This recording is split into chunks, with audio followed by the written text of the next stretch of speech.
이 장치가 성공하면 지구 온난화를 막을 수 있습니다. 외국인 교수의 절박한 외침이 작은 수리점 안을 울렸고 18세 소녀 김민지는 자신의 귀를 의심했다. 안녕하세요, 여러분. 오늘도 찾아주셔서 정말 감사합니다. 이야기 시작 전에 좋아요 한 번씩 눌러주세요. 그리고 지금 어디서 무얼 하며 들으시는지 댓글로 알려주시면 정말 기쁠 것 같아요. 설거지하시면서 산책하시면서 혹은 편안히 누워서 들으시는 분들 모두 반갑습니다. 자, 그럼 이제 시작해 볼까요? 서울 종로구 한 골목 깊숙한 곳에 자리한 조그만 전자제품 수리점에서 일어난 놀라운 일 이야기입니다. 파란색 페인트가 군데군데 벗겨진 간판에는 대한수리점이라고 손글씨로 적혀 있었고, 가게 앞에는 고장난 선풍기와 텔레비전들이 줄지어 놓여 있었습니다. 이곳에서 32년째 망치와 드라이버를 들고 살아온 김철민 사장과 그의 딸 민지가 오늘도 어김없이 이른 아침부터 일을 시작하고 있었지요. 민지야, 이 냉장고 좀 봐줄래? 아무리 해도 냉기가 나오질 않네. 머리가 반쯤 벗겨진 50대 중반의 김철민이 한숨을 쉬며 말했습니다. 사실 그는 젊은 시절부터 온갖 전자제품을 손으로 만져보며 고쳐온 베테랑이었지만 요즘 나오는 복잡한 기계들은 점점 더 어려워지고 있었지요. 특히 컴퓨터 칩이 들어간 최신 제품들은 그에게는 마치 외계 문명의 산물처럼 느껴졌습니다. 네, 아버지. 잠깐만요. 단정하게 묶은 긴 머리에 작업복을 입은 민지가 냉장고 앞으로 다가갔습니다. 키는 160cm 정도로 또래보다 작은 편이었지만 그녀의 눈빛만큼은 누구보다 맑고 총명했지요. 민지는 냉장고 뒷면을 살펴보더니 능숙하게 드라이버를 집어들었습니다. 그녀의 손놀림은 마치 피아니스트가 건반을 다루는 것처럼 정확하고 우아했어요. 몇 분 후 민지가 말했습니다. 아버지, 압축기 모터에 문제가 있어요. 냉매 순환이 제대로 안 되고 있고 여기 센서도 오작동하고 있네요. 그녀는 복잡한 기계 구조를 마치 책 읽듯이 술술 설명해냈습니다. 아버지는 딸의 이런 재능이 신기하면서도 한편으로는 걱정스러웠어요. 여자아이가 이런 기계 일에만 매달려 있으니 말이지요. 민지야, 너는 정말 신기한 아이구나. 어떻게 그런 복잡한 걸 다 알 수 있니? 아버지가 감탄하며 물어봤습니다. 그냥요. 보면 어디가 아픈지 느껴져요. 마치 기계가 말을 하는 것 같아요. 민지가 수줍게 미소 지으며 대답했지요. 실제로 그녀는 어릴 때부터 남들과는 다른 특별한 능력이 있었습니다. 기계를 보면 어디가 고장났는지, 어떻게 고쳐야 하는지가 머릿속에 그림처럼 떠올랐거든요. 바로 그때였습니다. 가게 문이 삐걱 소리를 내며 열리더니 2명의 외국인이 들어왔어요. 한 명은 50대 후반으로 보이는 백인 남성이었고 다른 한 명은 30대 초반의 젊은 동양계 남성이었습니다. 나이든 남성은 회색 정장을 말끔히 차려입었고 손에는 검은색 서류 가방을 들고 있었어요. 젊은 남성은 캐주얼한 셔츠 차림이었지만 역시 비싼 옷임을 한눈에 알 수 있었지요. 실례합니다. 혹시 한국어 하실 줄 아시나요? 나이든 외국인이 정중한 자세로 인사하며 어눌한 한국어로 말했습니다. 그의 발음은 서툴렀지만 한국어를 배우려고 노력한 흔적이 역력했어요. 민지가 고개를 들며 또렷한 목소리로 대답했습니다. 네, 물론이죠. 무엇을 도와드릴까요? 그녀의 유창한 영어에 두 외국인은 깜짝 놀랐습니다. 오, 영어를 정말 잘하시는군요. 이렇게 어린 분이 영어를 이 정도로 구사하시다니 놀랍습니다. 외국인이 환한 미소를 지으며 말했어요. 저는 하버드 대학교에서 온 데이비드 스미스 교수입니다. 그리고 이쪽은 제 연구 조교인 케빈 리입니다. 그는 명함을 꺼내며 정중하게 자기소개를 했지요. 민지의 눈이 반짝였습니다. 하버드 대학교라는 이름은 그녀에게도 특별한 의미가 있었거든요. 어릴 때부터 과학 다큐멘터리를 즐겨보던 그녀는 언젠가는 그런 유명한 대학에서 공부해보고 싶다는 꿈을 품고 있었어요. 하버드 대학교에서 오셨다고요? 정말 영광입니다. 혹시 어떤 일로 저희 수리점에 오시게 되었나요? 스미스 교수는 잠시 망설이더니 무거운 표정으로 입을 열었습니다. 사실 저희에게 매우 심각한 문제가 생겼습니다.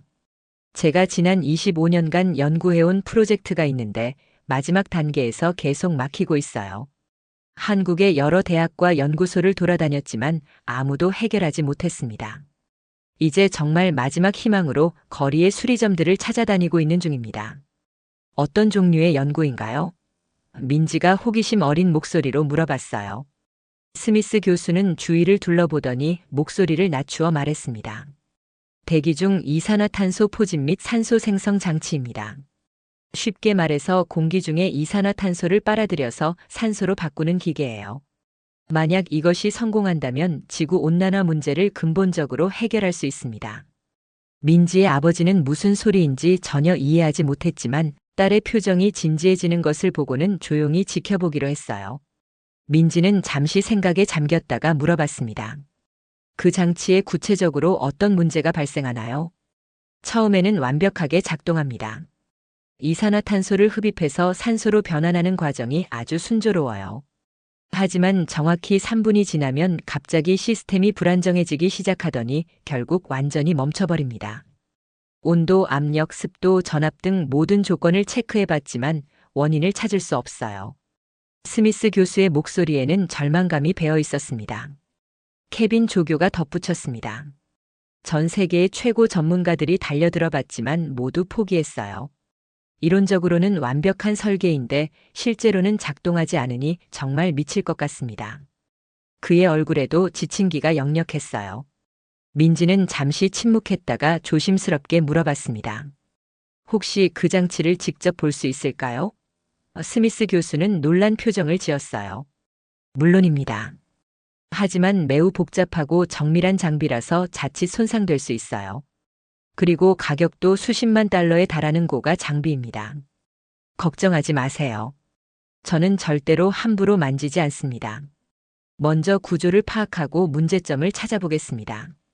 민지의 확신에 찬 목소리에 스미스 교수는 잠시 망설였어요. 그러나 지금까지 모든 전문가들이 실패했으니 더 이상 잃을 것도 없다는 생각이 들었지요. 좋습니다. 하지만 한 가지 말씀드리고 싶은 것이 있습니다. 스미스 교수가 진지한 표정으로 말했어요. 만약 정말로 이 문제를 해결해 주신다면 제가 30만 달러를 드리겠습니다. 순간 수리점 안이 조용해졌습니다. 30만 달러라는 금액은 한국 돈으로 1억 3천만 원이 넘는 엄청난 거액이었거든요. 민지의 아버지는 깜짝 놀라 딸을 바라봤지만 민지는 의외로 침착했어요. 교수님, 그렇게 큰 금액을 제시하시는 특별한 이유가 있나요? 민지가 차분하게 물어봤습니다. 스미스 교수는 한숨을 쉬며 대답했어요. 솔직히 말씀드리면 이 프로젝트가 성공하면 제가 받을 수 있는 연구비와 특허 수익이 그보다 훨씬 큽니다. 지금까지 이미 수백만 달러를 투자했지만 해결하지 못했어요. 만약 정말로 해결해 주신다면 그 정도는 기꺼이 지불할 의향이 있습니다. 민지는 잠시 생각하더니 고개를 끄덕였습니다. 좋습니다. 한번 시도해 보겠습니다. 하지만 제가 해결하지 못할 수도 있다는 점은 미리 말씀드립니다. 스미스 교수가 안도의 표정을 지으며 말했어요. 당연히 그럴 수 있죠. 전혀 문제 없습니다. 그럼 내일 아침에 장비를 가지고 다시 오겠습니다. 그날 밤 민지는 잠을 이루지 못했습니다. 머릿속에는 온통 이산화탄소와 산소, 그리고 3분이라는 시간이 맴돌았어요. 과연 자신이 전 세계 전문가들도 해결하지 못한 문제를 풀 수 있을까? 하는 두려움과 함께 동시에 엄청난 도전에 대한 설렘이 교차했지요. 만약 정말로 성공한다면 지구 온난화를 막는 데 기여할 수 있다는 생각에 가슴이 뛰었습니다. 사실 김민지가 이렇게 특별한 능력을 갖게 된 데에는 어린 시절부터의 독특한 경험이 있었습니다. 민지가 5살 때였어요. 어느 날 집안의 세탁기가 갑자기 이상한 소리를 내며 멈춰버렸지요. 아버지 김철민은 전문 수리업체를 부르려 했지만 어린 민지가 달려와서 세탁기에 귀를 대고 가만히 듣더니 말했어요. 아빠, 이 기계가 목이 말라 해요. 처음에는 아이의 장난인 줄 알았던 아버지가 농담 삼아 세탁기 안을 확인해 봤더니 정말로 급수 호스가 막혀 있었거든요. 그 후로 민지는 집안의 모든 전자제품과 대화하는 아이가 되었습니다. 텔레비전이 화면에 줄이 생기면 여기가 아파요라고 정확한 부위를 짚어냈고 냉장고가 소음을 내면 배가 고파서 그래요라며 냉매 부족을 알아냈지요. 부모님은 처음엔 신기해했지만 점점 걱정이 되기 시작했어요. 또래 아이들은 인형이나 만화에 관심을 보이는데 민지는 온종일 기계 부품만 들여다보고 있었거든요. 초등학교에 입학한 후에도 민지의 특별함은 계속되었습니다. 과학 시간에 선생님이 전기는 왜 흐를까요? 라고 물어보면 다른 아이들이 대답하기 전에 민지가 손을 번쩍 들고 말했어요. 전자들이 춤을 추면서 이동하는 거예요. 구리선 안에서 작은 친구들이 손을 잡고 달리는 것 같아요. 선생님은 민지의 상상력 넘치는 설명에 감탄했지만 정작 민지에게는 그것이 정말로 보이는 것 같았어요. 중학교에 올라가서는 더욱 놀라운 일들이 벌어졌습니다. 학교 과학실에 현미경이 고장났을 때 민지가 10분 만에 고쳐놓았어요. 컴퓨터실의 프린터가 종이를 계속 씹어먹을 때도 민지가 나섰지요. 그녀는 프린터를 열어보더니 여기 롤러가 너무 지쳐서 힘이 없어요라고 말하며 간단한 조정만으로 문제를 해결했습니다. 고등학교에 진학한 후 민지는 본격적으로 아버지의 수리점을 도우기 시작했어요. 처음에는 간단한 청소나 부품 정리만 했지만 점차 복잡한 수리 작업에도 참여하게 되었지요. 손님들은 처음에는 어린 소녀가 자신들의 소중한 전자제품을 만지는 것을 불안해했어요. 하지만 민지가 고쳐놓은 기계들이 새 것처럼 작동하는 것을 보고는 모두 깜짝 놀랐지요. 아저씨, 이 에어컨은 사실 아픈 게 아니에요.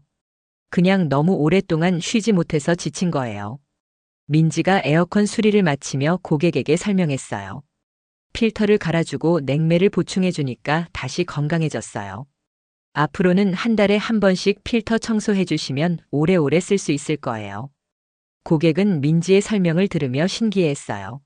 어머, 이 어린 친구가 정말 신통하네. 우리 집 에어컨이 이렇게 시원하게 나온 게 몇 년 만인지 몰라. 이런 일들이 반복되면서 대한수리점은 동네에서 소문난 곳이 되었습니다. 특히 민지의 영어 실력은 정말 놀라웠어요. 중학교 때부터 외국 과학 다큐멘터리와 기술 관련 유튜브 영상들을 즐겨봤는데 자연스럽게 영어에 노출되면서 실력이 늘었던 거예요.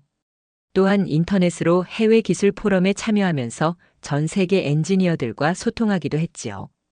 민지야, 너는 정말 우리 집안의 자랑이다. 어머니 박영숙이 저녁 식사를 준비하며 말했어요. 하지만 가끔은 친구들과 놀기도 하고 다른 취미도 가져봤으면 좋겠어.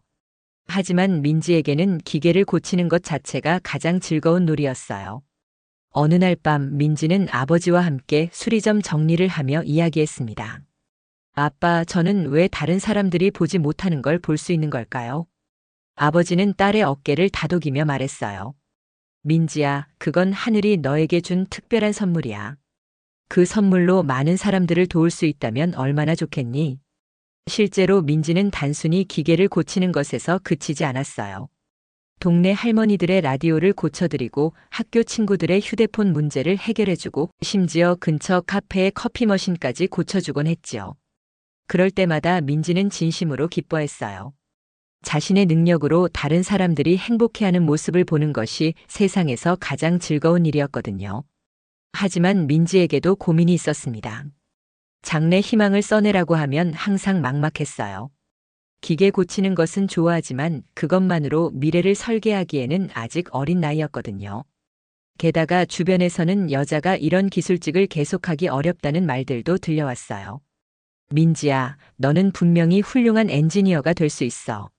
아버지가 격려했지만 민지는 여전히 확신하지 못했어요. 과연 자신 같은 평범한 수리점 딸이 정말 큰 꿈을 이룰 수 있을까 하는 의문이 들었거든요. 그런 민지에게 오늘 하버드 대학교 교수가 찾아온 것은 정말 운명적인 만남이었어요. 혹시 이것이 자신의 인생을 바꿀 기회가 될 수 있을까 하는 기대감과 함께 한편으로는 과연 자신이 전 세계 전문가들도 해결하지 못한 문제를 풀 수 있을까 하는 두려움이 교차했습니다. 그날 밤 민지는 책상에 앉아 이산화탄소와 산소에 대해 공부했어요. 인터넷에서 관련 논문들을 찾아 읽고 화학 반응식도 정리해봤지요. 하지만 아무리 이론을 공부해도 실제 장치를 보기 전에는 무엇이 문제인지 알 수 없었어요. 내일이면 모든 게 결정될 거야. 민지가 창밖을 바라보며 혼잣말했어요. 서울의 밤하늘에는 별이 보이지 않았지만 민지의 마음속에는 희망의 별이 반짝이고 있었습니다. 과연 18세 소녀의 특별한 재능이 지구의 미래를 바꿀 수 있을까요? 다음 날 이른 아침 민지는 평소보다 일찍 일어나 수리점을 정리했습니다. 밤새 뒤척이며 잠을 설쳤지만 묘하게 머리는 맑았어요. 마치 중요한 시험을 앞둔 수험생처럼 긴장되면서도 기대되는 마음이었지요. 민지야, 너무 긴장하지 마라. 안 되면 어쩔 수 없는 거고. 아버지 김철민이 딸의 어깨를 토닥이며 말했지만 사실 그 자신도 마음이 편하지 않았어요. 어젯밤 인터넷으로 하버드 대학교에 대해 찾아보니 정말 대단한 곳이더라고요. 그런 곳에서 온 교수가 왜 자신들 같은 작은 수리점을 찾았는지 아직도 믿기지 않았어요. 오전 9시 정각 수리점 앞에 커다란 검은색 승합차가 멈춰 섰습니다. 어제 만났던 데이비드 스미스 교수와 케빈 리 조교가 내렸고 그들 뒤로는 작업복을 입은 기술자 2명이 더 나타났어요. 모두들 진지한 표정이었는데 마치 중요한 군사작전을 수행하러 온 것 같았지요. 안녕하세요, 민지 양. 잘 주무셨나요? 스미스 교수가 정중하게 인사했어요. 하지만 그의 눈가에는 피로한 기색이 역력했습니다. 아마도 그 역시 밤새 잠을 못 잤을 것 같았어요. 네, 교수님. 준비는 다 되었습니다. 민지가 또렷하게 대답했지요. 그럼 장비를 가져오겠습니다. 참고로 이 장치는 현재 전 세계에서 단 하나뿐인 프로토타입입니다. 케빈 조교가 설명하며 승합차 뒷문을 열었어요. 그 안에는 정말 신기한 물건이 들어 있었습니다. 가로 1m 30cm, 세로 80cm, 높이 60cm 정도 되는 은색 금속 상자였어요. 표면에는 수많은 작은 구멍들이 뚫려 있었고 한쪽 면에는 파란색과 빨간색 표시등들이 일렬로 배치되어 있었지요. 상단에는 투명한 플라스틱 관이 여러 개 연결되어 있었고 각 관마다 서로 다른 색깔의 액체가 흐르고 있었어요. 와, 정말 신기하게 생겼네요. 민지가 감탄하며 말했어요. 하지만 그녀의 눈에는 호기심과 함께 약간의 걱정스러운 빛도 어려 있었어요. 지금까지 봐온 어떤 기계와도 달랐거든요. 마치 SF 영화에서나 볼 법한 미래의 기계 같았지요. 기술자들이 조심스럽게 장치를 수리점 안으로 옮겼습니다.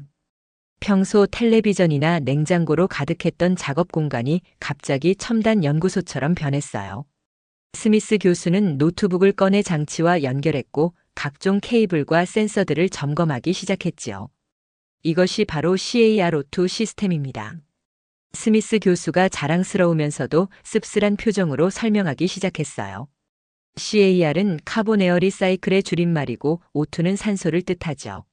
쉽게 말해서 공기 중에 이산화탄소를 빨아들여서 산소로 바꾸는 기계입니다. 민지는 장치 주변을 천천히 돌며 세심하게 관찰했어요. 어떤 원리로 작동하는 건가요? 그녀의 질문에 케빈 조교가 대답했습니다. 기본적으로는 인공광합성 원리를 사용해요. 식물이 햇빛과 이산화탄소로 산소를 만드는 과정을 기계적으로 재현한 거죠. 첫 번째 단계에서는 특수 필터가 공기 중에 이산화탄소를 포집합니다. 스미스 교수가 장치의 한 부분을 가리키며 설명했어요. 이 필터는 이산화탄소 분자만을 선택적으로 흡착하는 나노 물질로 만들어졌어요. 개발하는 데만 3년이 걸렸죠. 두 번째 단계에서는 포집된 이산화탄소가 촉매 반응실로 이동합니다. 케빈이 투명한 관을 가리키며 계속 설명했어요. 여기서 특수 촉매와 만나 화학 반응을 일으켜요. 이 과정에서 이산화탄소가 분해되면서 산소가 생성되죠. 민지는 고개를 끄덕이며 들었지만 한편으로는 의문이 들었어요. 그럼 탄소는 어디로 가나요? 스미스 교수가 깜짝 놀라며 민지를 바라봤어요.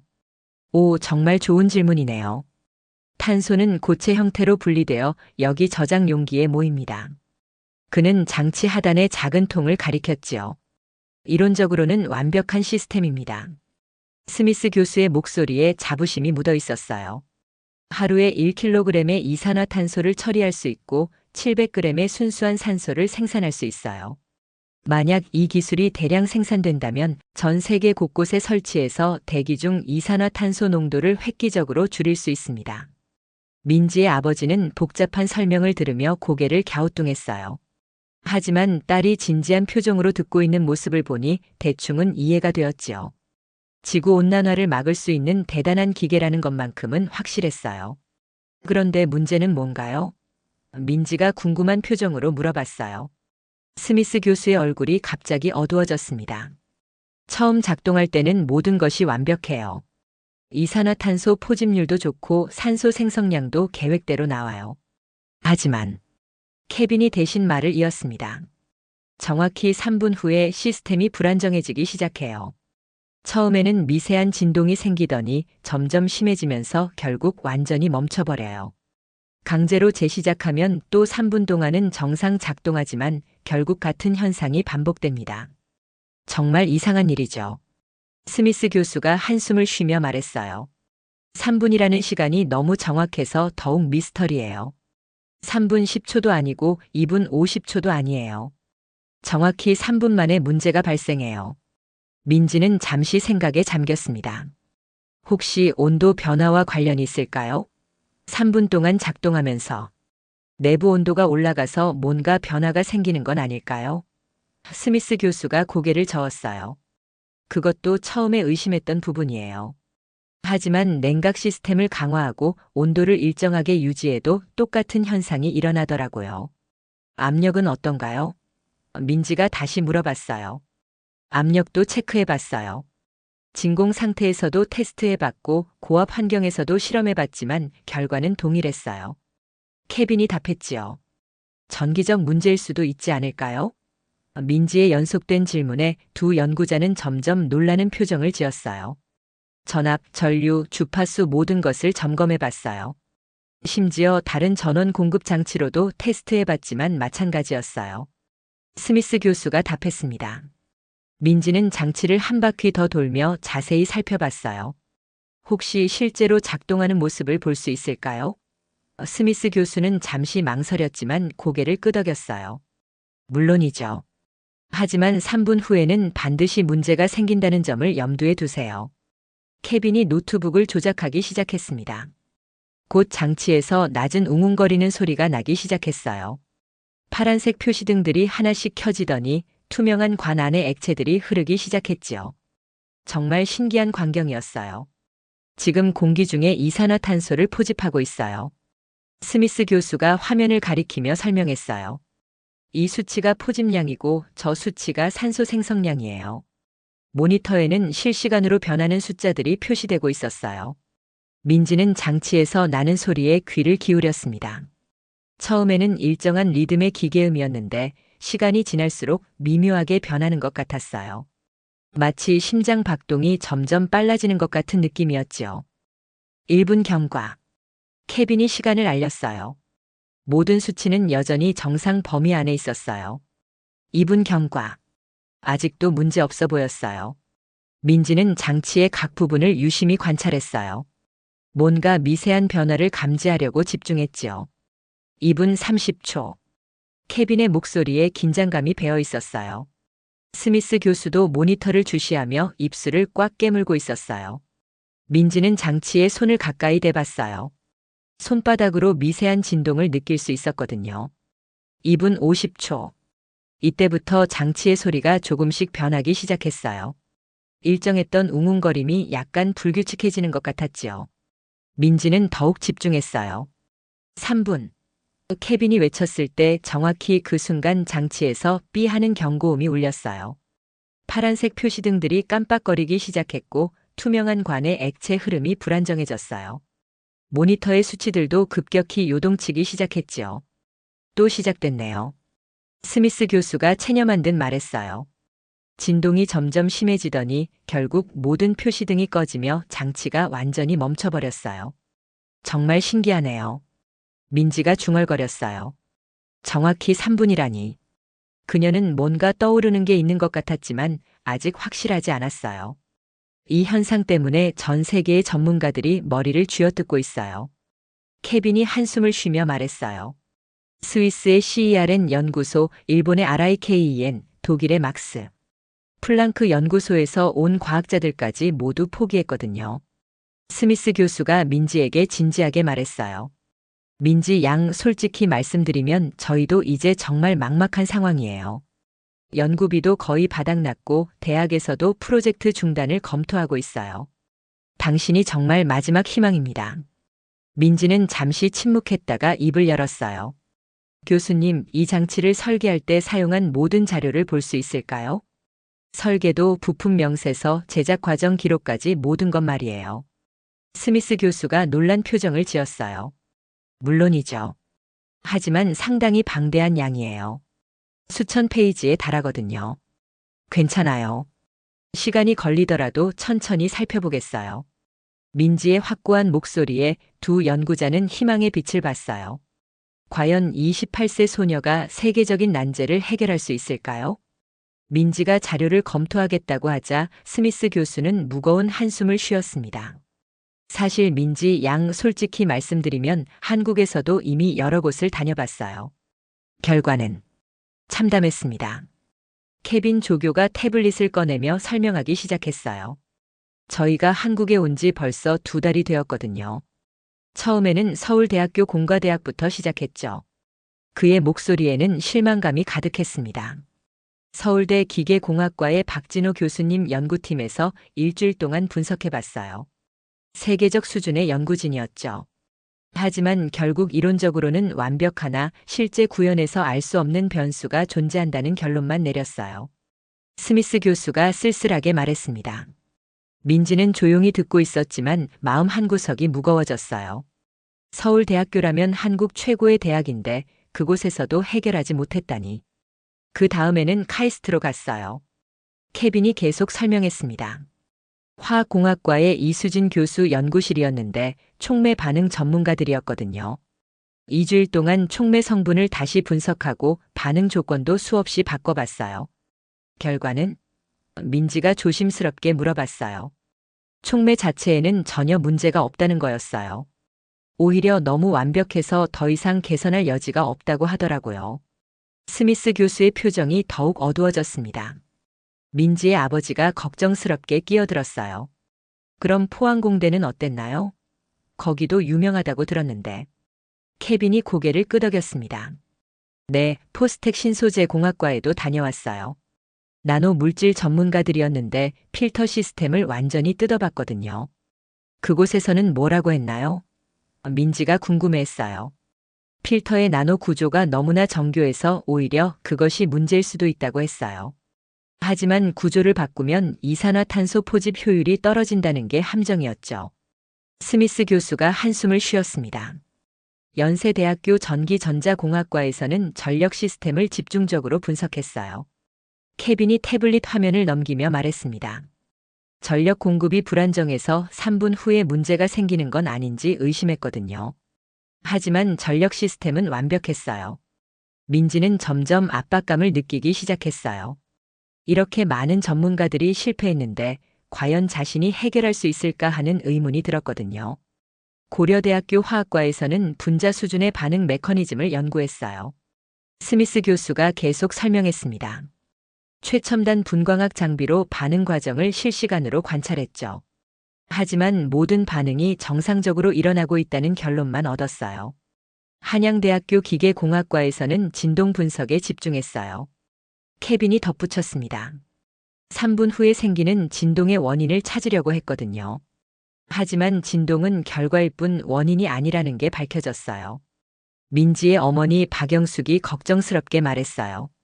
이렇게 많은 대학교에서 못 풀었는데 우리 민지가 할 수 있을까요? 너무 무리한 건 아닌지. 스미스 교수가 고개를 저었습니다. 대학뿐만 아니에요. 한국의 여러 국책연구소에도 의뢰해봤거든요. 한국과학기술연구원, 즉 키스트에서는 3주 동안 연구했어요. 케빈이 설명했습니다. 시스템 전체를 부분별로 나누어서 각각 테스트해봤죠. 개별 부품들은 모두 완벽하게 작동했어요. 하지만 전체를 조립하면 또 같은 문제가 발생했어요. 한국기계연구원에서는 기계적 결합 부분에 집중했어요. 스미스 교수가 말했습니다. 혹시 부품들 사이의 연결에 문제가 있는 건 아닌지 의심했거든요. 하지만 모든 연결 부위가 완벽했어요. 민지는 이런 이야기를 들으며 점점 위축되었어요. 한국 최고의 전문가들이 총동원되어도 해결하지 못한 문제를 고등학생인 자신이 과연 풀 수 있을까 하는 생각이 들었거든요. 한국전자통신연구원에서는 제어 시스템을 분석했어요. 케빈이 계속 말했습니다. 혹시 프로그램 코드에 버그가 있는 건 아닌지 의심했거든요. 하지만 코드는 완벽했어요. 심지어 원자력 연구원에서도 도움을 요청했어요.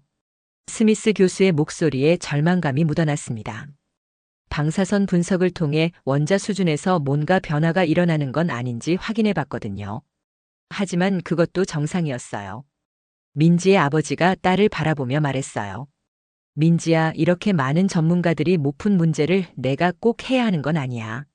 무리하지 마라. 하지만 민지의 생각은 달랐어요. 이상하게도 이런 이야기를 들을수록 오히려 호기심이 더 커졌거든요. 그럼 외국에서는 어땠나요? 민지가 물어봤습니다. 미국에서도 MIT, 스탠퍼드, 버클리 등 유명 대학들이 모두 도전해봤어요. 스미스 교수가 답했습니다. 유럽에서는 옥스퍼드, 케임브리지, 취리히 공대에서도 연구했고요. 일본의 도쿄대학교와 교토대학교에서도 3개월씩 연구했어요. 케빈이 덧붙였습니다. 독일의 막스 플랑크 연구소에서는 6개월 동안 매달렸거든요. 민지는 잠시 생각에 잠겼습니다. 그런데 이상해요. 이렇게 많은 전문가들이 각각 다른 부분을 완벽하다고 했는데 왜 전체적으로는 문제가 생기는 걸까요? 스미스 교수가 민지를 주목해서 바라봤어요. 그게 바로 저희가 모르는 부분이에요. 개별적으로는 완벽한데 전체적으로는 실패한다니 정말 이상하죠. 혹시 전문가들이 너무 자기 분야에만 집중해서 전체를 보지 못한 건 아닐까요? 민지가 조심스럽게 말했어요.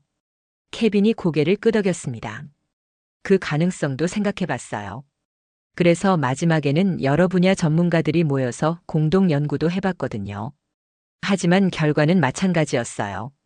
민지의 어머니가 다시 걱정스럽게 말했어요. 민지야, 엄마가 보기에는 너무 어려운 문제 같아. 괜히 스트레스 받지 말고 포기하는 게 어떨까? 하지만 민지는 오히려 눈빛이 더욱 또렷해졌어요. 아니에요, 엄마. 저는 해보고 싶어요. 다른 사람들이 못 풀었다고 해서 저도 못 푼다는 법은 없잖아요. 스미스 교수가 걱정스럽게 말했어요.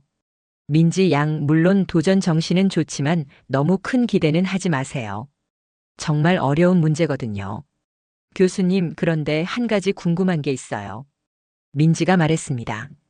지금까지 모든 연구자들이 실패했다고 하셨는데 혹시 모두 같은 방식으로 접근한 건 아닌가요? 케빈이 놀란 표정을 지었어요. 어떤 의미인가요? 전문가들은 보통 자신의 전문 분야를 기준으로 문제를 바라보잖아요. 기계공학자는 기계적 관점에서, 화학자는 화학적 관점에서 말이에요. 하지만 진짜 원인은 전혀 다른 곳에 있을 수도 있지 않을까요? 민지의 말에 두 연구자는 잠시 침묵했어요. 스미스 교수가 천천히 말했습니다. 흥미로운 관점이네요. 그럼 당신은 어떤 관점에서 접근할 계획인가요? 저는 전문가가 아니니까요. 오히려 그게 장점일 수도 있어요. 고정관념 없이 처음부터 다시 생각해 볼 수 있거든요. 민지의 확신에 찬 목소리에 부모님은 놀랐어요. 민지의 아버지가 딸에게 말했어요. 민지야, 그래도 너무 무리하지는 마라. 실패해도 부끄러운 일이 아니야. 아빠, 저는 실패를 두려워하지 않아요. 중요한 건 시도해 보는 거죠. 민지가 씩씩하게 대답했어요. 스미스 교수가 감탄하며 말했습니다. 정말 대단한 마음가짐이네요.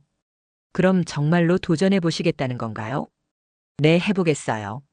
하지만 하나만 약속해 주세요. 민지가 진지하게 말했어요. 무엇인가요?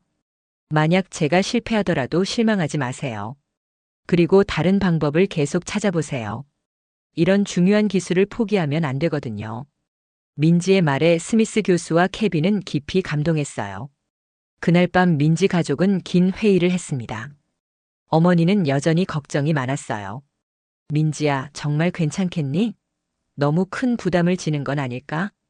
엄마, 저는 괜찮아요. 오히려 이런 기회가 온 게 감사해요. 민지가 밝게 웃으며 말했어요. 아버지도 딸을 격려했습니다.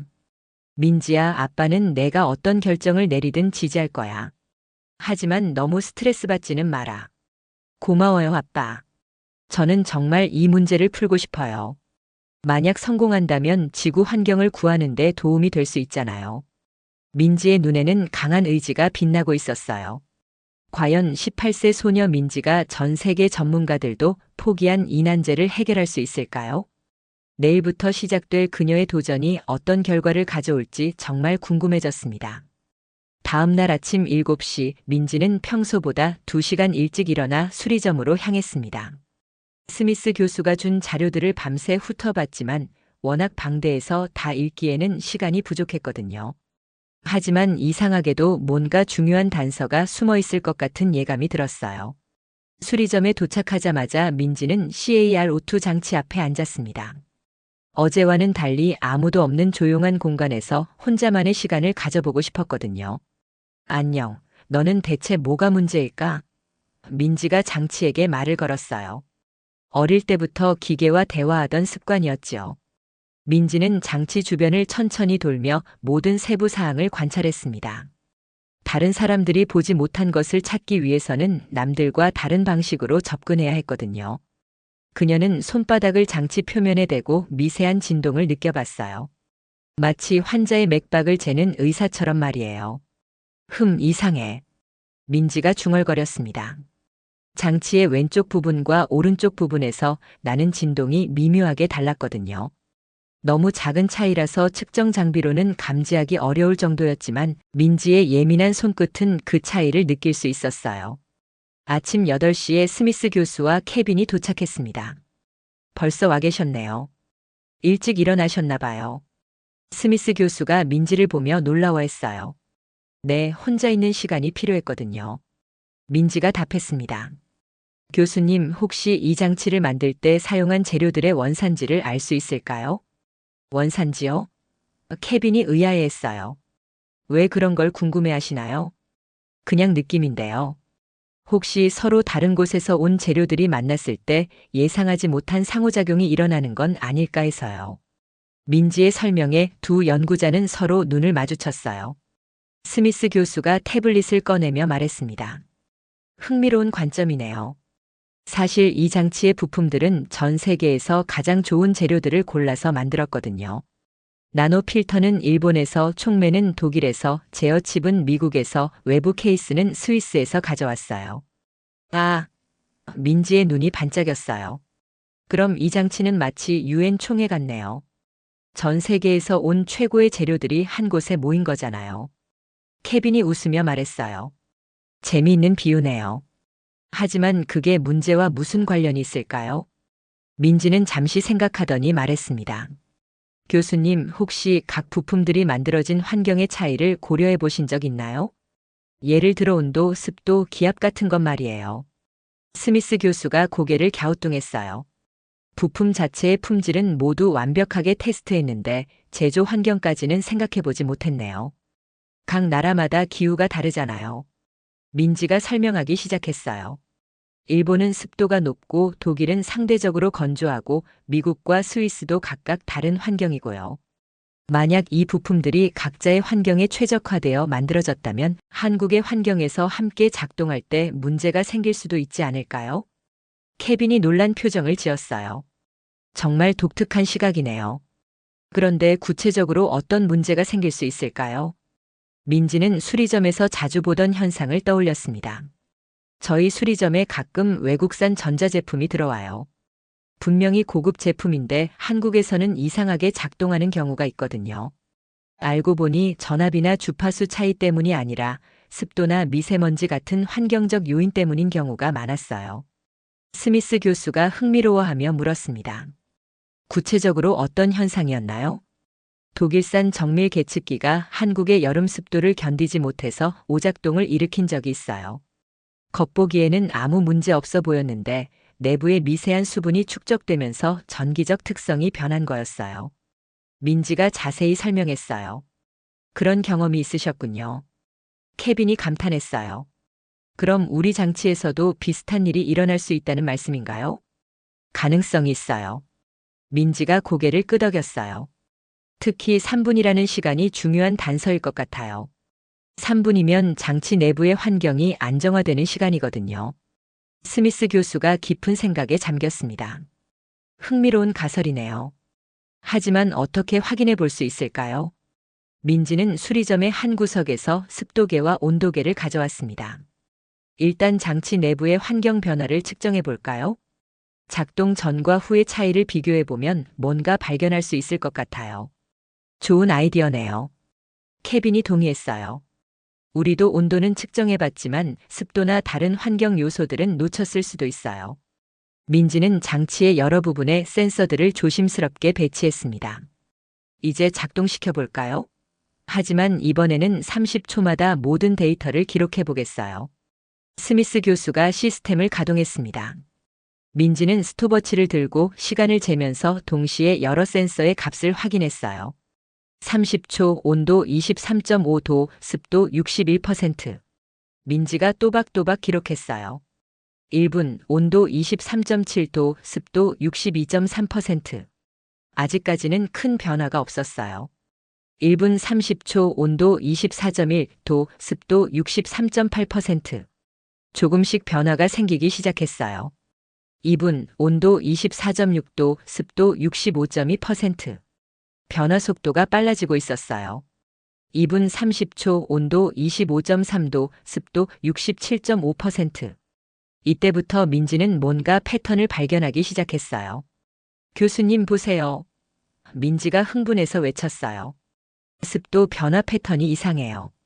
일정하게 증가하는 게 아니라 특정 부분에서 급격히 변하고 있어요. 케빈이 모니터를 확인했습니다. 정말 그렇네요. 2분 30초 즈음부터 변화가 불규칙해지고 있어요. 3분. 스미스 교수가 외쳤고 예상대로 장치에서 경고음이 울렸어요. 하지만 이번에는 민지가 중요한 단서를 발견했습니다. 교수님, 습도가 70%를 넘어가는 순간 문제가 시작돼요.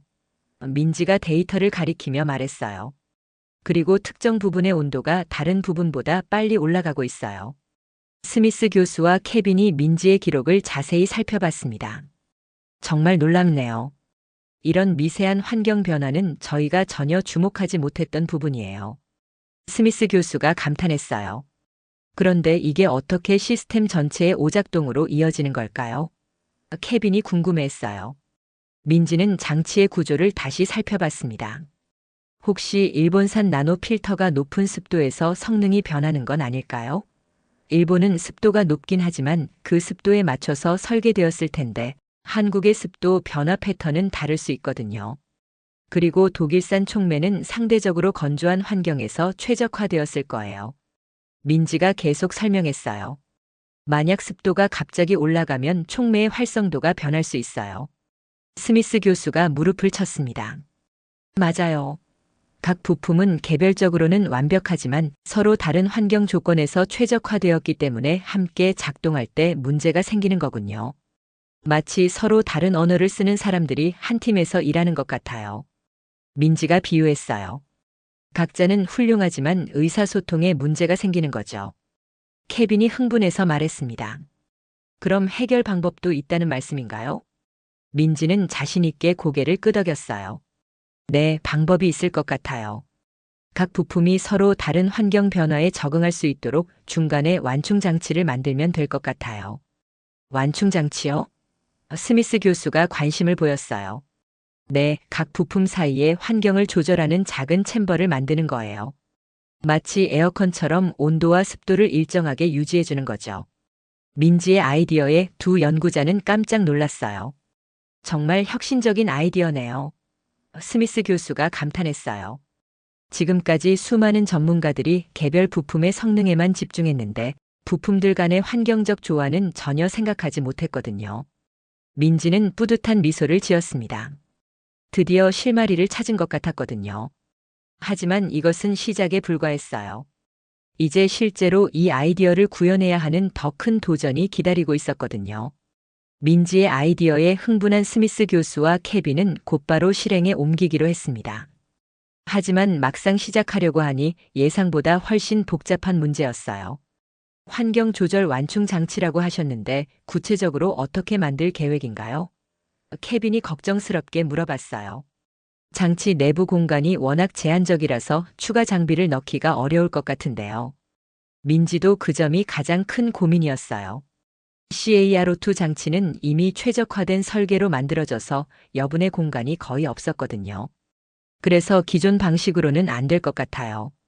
완전히 새로운 접근이 필요해요. 스미스 교수가 걱정스럽게 말했습니다. 하지만 구조를 크게 바꾸면 원래 설계의 균형이 깨질 수 있어요. 지금까지의 연구가 물거품이 될 수도 있고요. 아니에요, 교수님. 민지가 자신 있게 말했어요. 구조를 바꾸는 게 아니라 기존 구조를 더 똑똑하게 만드는 거예요. 그녀는 수리점에서 가져온 작은 부품들을 테이블에 늘어놓기 시작했어요. 이게 뭔가요? 케빈이 호기심 어린 눈으로 물어봤어요. 펠티어 소자예요. 민지가 엄지손가락 크기의 작은 사각형 부품을 들어 보였어요. 전기를 흘려주면 한쪽은 차가워지고 다른 쪽은 뜨거워져요. 작은 냉장고나 차량용 쿨러에 쓰이는 부품이죠. 스미스 교수가 관심을 보였어요. 펠티어 효과를 이용한 냉각 장치군요. 하지만 이걸 어떻게 활용할 계획인가요? 민지는 테이블 위에 CARO2 장치의 간단한 도면을 그리기 시작했어요. 보세요. 각 부품들 사이사이에 이 펠티어 소자들을 아주 얇게 삽입하는 거예요. 마치 샌드위치처럼 말이에요. 샌드위치요? 케빈이 이해하지 못했어요. 네, 일본산 나노 필터와 독일산 촉매 사이에 펠티어 소자를 넣어서 온도와 습도를 조절하는 거예요. 각 부품이 원래 환경에서처럼 느낄 수 있도록 미세한 기후를 만들어주는 거죠. 민지의 설명에 두 연구자의 눈이 반짝였어요. 정말 기발한 아이디어네요. 스미스 교수가 감탄했어요. 하지만 펠티어 소자가 작동하려면 전력이 필요한데 추가 전력 소모는 어떻게 해결할 건가요? 이 질문에 민지는 잠시 당황했어요. 정말 중요한 문제였거든요. CARO2 장치는 에너지 효율이 생명인데 추가 전력을 소모하면 본래 목적에 어긋날 수 있었어요. 민지가 고민에 빠졌습니다. 그때 갑자기 아버지가 하던 말이 떠올랐어요. 민지야, 가장 좋은 해결책은 문제 자체를 해결하는 게 아니라 문제를 이용하는 거야. 민지가 손을 쳤어요. 교수님, 혹시 장치가 작동할 때 버려지는 열이 얼마나 되는지 아세요? 케빈이 자료를 찾아봤어요. 대략 20% 정도의 에너지가 열로 손실되네요. 바로 그거예요. 민지가 흥분해서 말했어요. 그 버려지는 열을 펠티어 소자의 전력으로 사용하면 돼요. 열전 발전 방식이죠. 스미스 교수가 놀라며 물어봤어요. 열전 발전이요? 그게 가능한가요? 네, 펠티어 효과는 역방향으로도 작동해요. 민지가 설명했어요. 온도 차이가 있으면 전기를 생산할 수 있거든요. 장치에서 나오는 열을 이용해서 펠티어 소자를 작동시키는 전력을 만드는 거예요.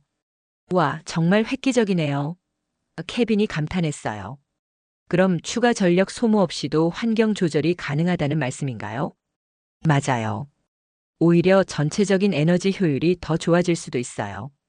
민지가 자신 있게 말했어요. 하지만 실제로 만들어 보니 생각보다 훨씬 어려웠어요.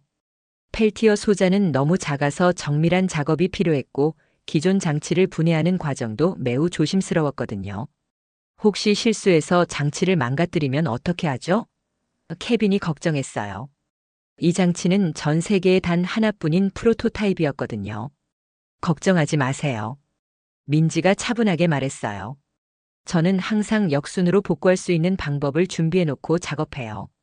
그녀는 수리 과정을 사진으로 찍고 각 단계를 꼼꼼히 기록했어요. 첫 번째 펠티어 소자를 설치하는 작업부터 시작했습니다. 일본산 나노 필터 부분이었어요. 민지는 마치 외과 의사가 수술하듯이 조심스럽게 작업했어요. 여기에 이렇게 넣으면. 민지가 정밀한 핀셋을 사용해서 펠티어 소자를 제자리에 고정했어요. 너무 작아서 돋보기를 써야 할 정도였지요. 2시간 후 첫 번째 소자 설치가 완료되었습니다. 이제 테스트해 볼까요? 스미스 교수가 조심스럽게 물어봤어요. 아직 이른 것 같아요. 민지가 말했어요.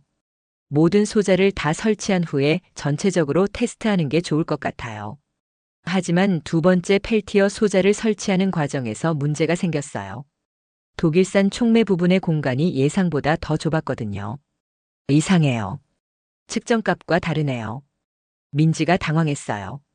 아무리 해도 소자가 들어가지 않았거든요. 케빈이 측정기를 가져와서 다시 확인해 봤어요. 정말 이상하네요.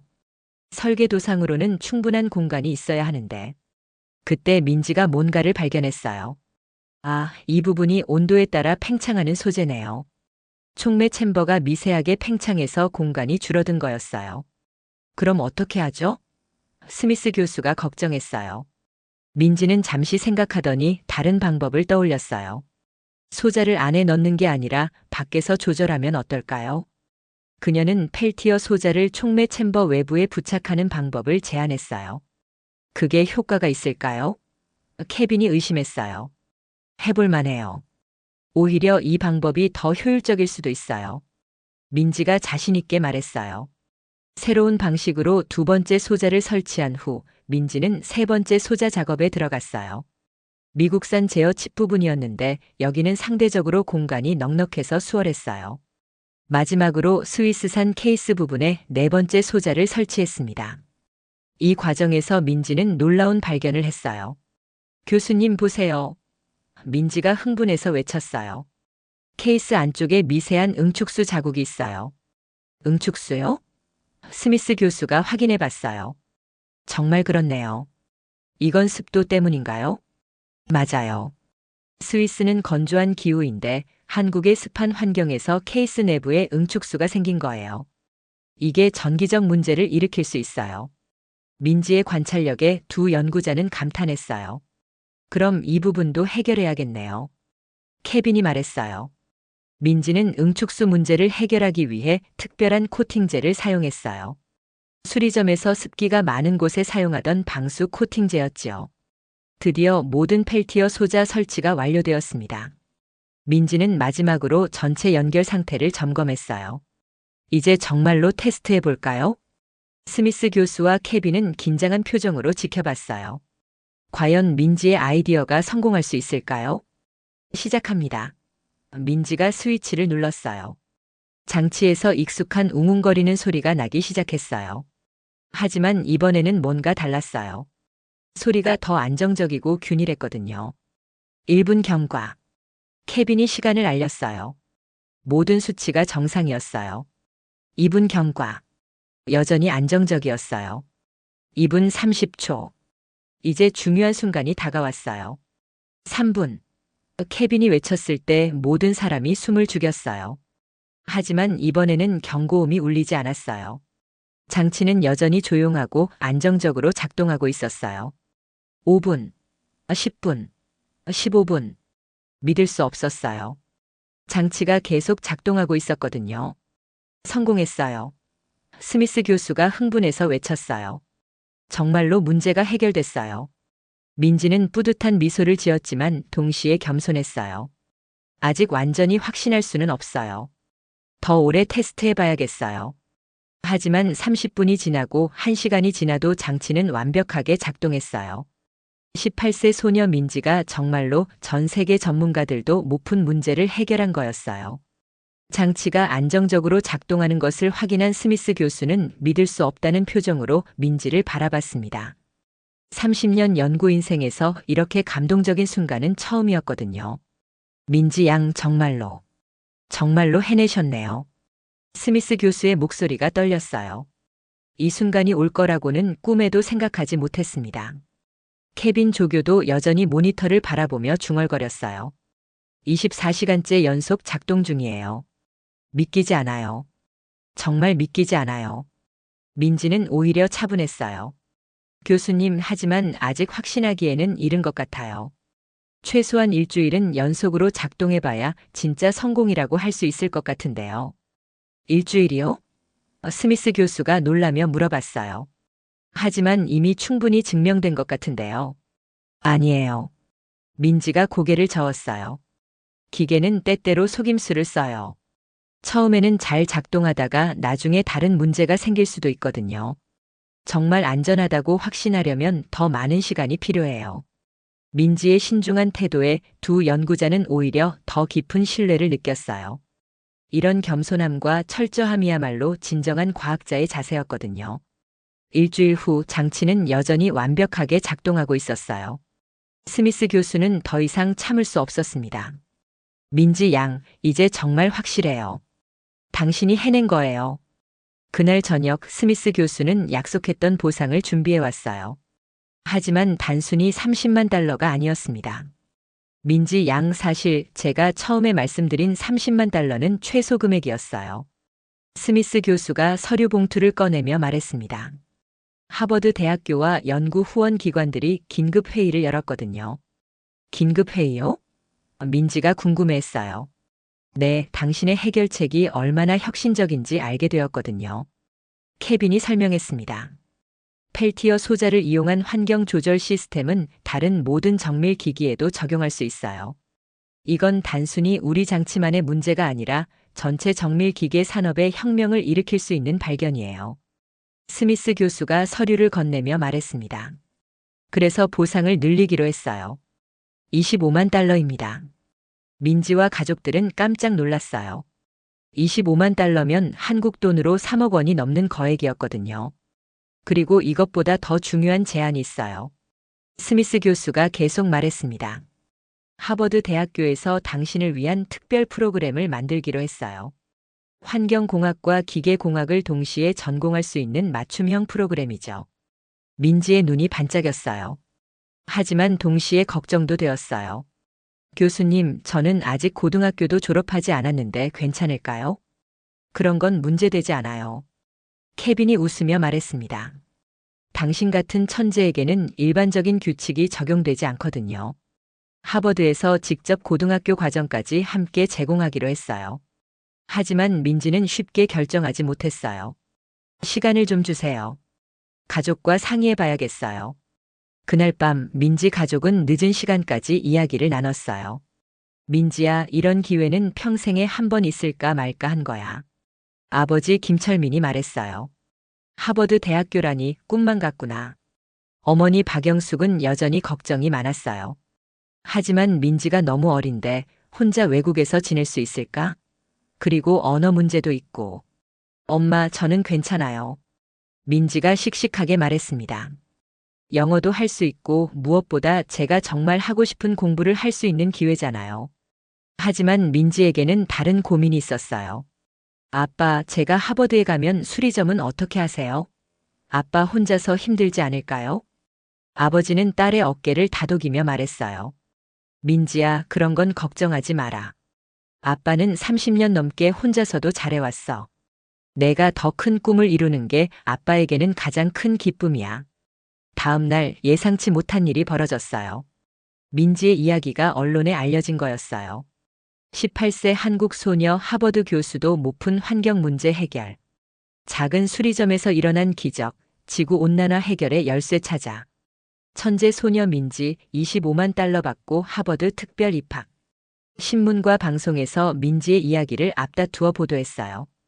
대한수리점 앞에는 기자들이 몰려들었고 민지의 휴대폰에는 인터뷰 요청이 쏟아졌어요. 민지 양, 어떤 기분이세요?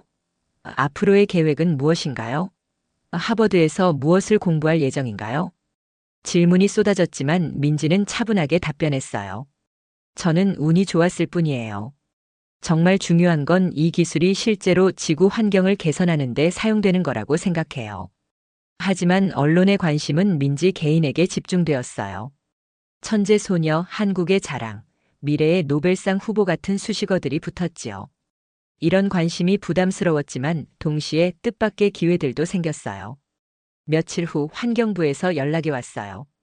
민지 양의 기술을 국가 환경 정책에 활용하고 싶다는 제안이었어요. 삼성, LG 같은 대기업들도 관심을 보였어요. 우리 회사에서 연구개발을 지원하겠다는 제안들이 들어왔지요. 심지어 UN 환경계획에서도 연락이 왔어요. 젊은 환경과학자 프로그램에 참여하지 않겠느냐는 제안이었어요. 민지는 이 모든 제안들을 신중하게 검토했어요.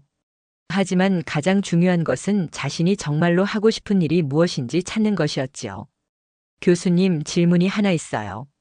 민지가 스미스 교수에게 말했습니다. 제가 개발한 이 기술이 정말로 지구 온난화를 막는 데 도움이 될까요? 물론이죠.